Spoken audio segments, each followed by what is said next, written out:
Welcome to the NomNomCommsDotCom podcast. I'm your host, NomNom. Today, we're going to talk about the world's most valuable commodity, its scarcest resource, the thing in most demand in all the land. That's right, your attention. Right now, this very second, every government, corporation, religious institution, advocacy group, school system, cousin, and corgi on earth is drowning for your thirst. Why? Because your attention and my attention is no longer guided by a centralized system. The centralized, all the news that's fit to print attention regime has collapsed into what Chris Hayes, in his book, The Sirens Call, describes as a failed state. All that precious attention the failed state used to command is now up for grabs. The powers that be that used to guide our sensibilities toward consensus has broken apart into a fugazi cluster of ad-hoc guerilla cells dominated by rando attention warlords.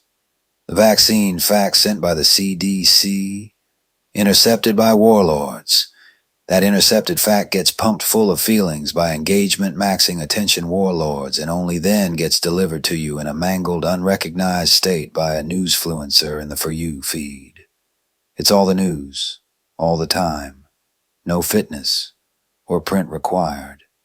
As Hayes and Martin Gurry, in his book, Revolt of the Public, both argue, we're in an information surplus, attention deficit era, where every entity, from stake to Houthi rebels, collectively spend trillions of dollars trying to get and keep attention, drowning for your thirst.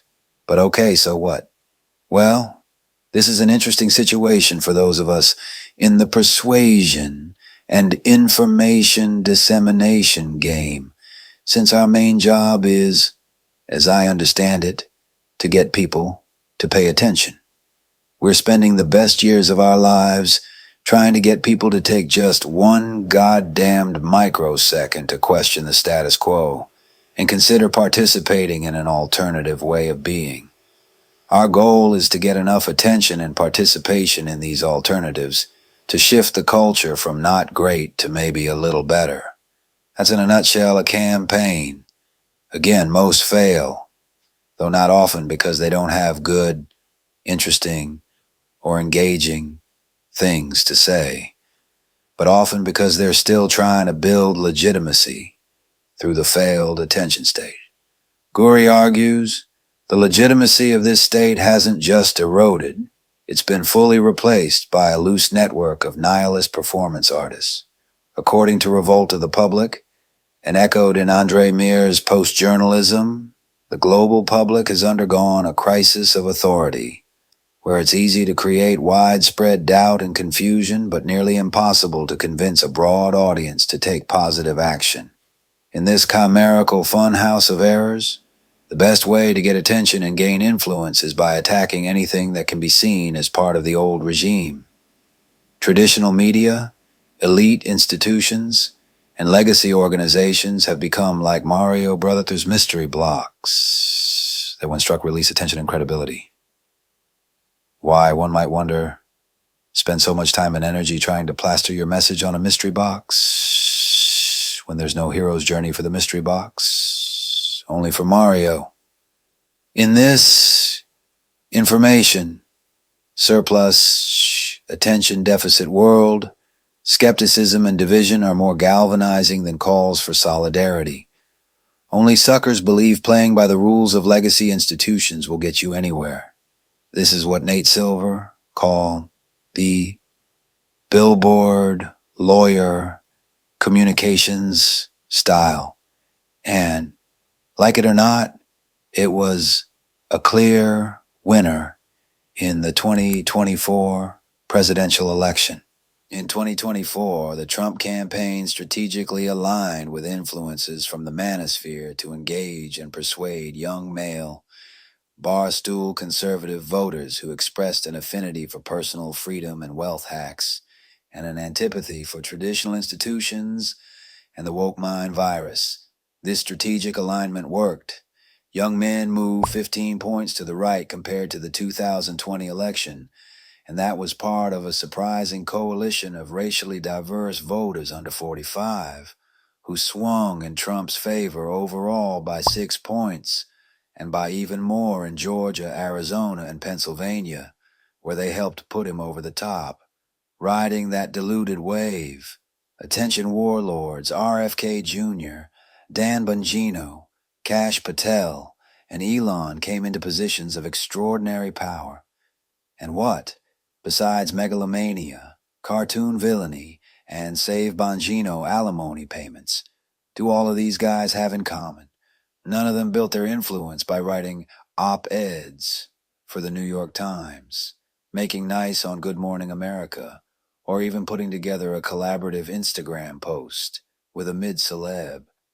They built their influence by flooding the zone with TikTok videos, Twitch streams, and YouTube clips, relying on a core empowerment message. Don't play by their dumb rules. Join me and I'll tell you how to hack these elite organizations, legacy institutions, and mainstream culture creeps. Okay? So, now what? The crucial campaign question the Trump team clearly asked itself in both 2016 and 2024 was, who do we need to persuade to win? Or, to put it another way, who is our audience? Is it people who read the New York Times? Is it people who watch MSNBC? Listen to NPR? Is it people beholden to the attention regime of 1972, 1992, 2002? Or is it the vast majority of low information, sometime voters whose attention has been captured and whose reality has been made by the whims of the algorithm's engagement maxing? Here's a little research for you. Gallup's October 2024 Media Trust Tracker found only 27% of independents say they have a great deal or fair amount of trust in the press. 74% said they had low trust. 1 in 5 of these independent voters say they treat peer or newsfluencer videos as a regular information source. More often than not, they aren't even following these accounts on purpose.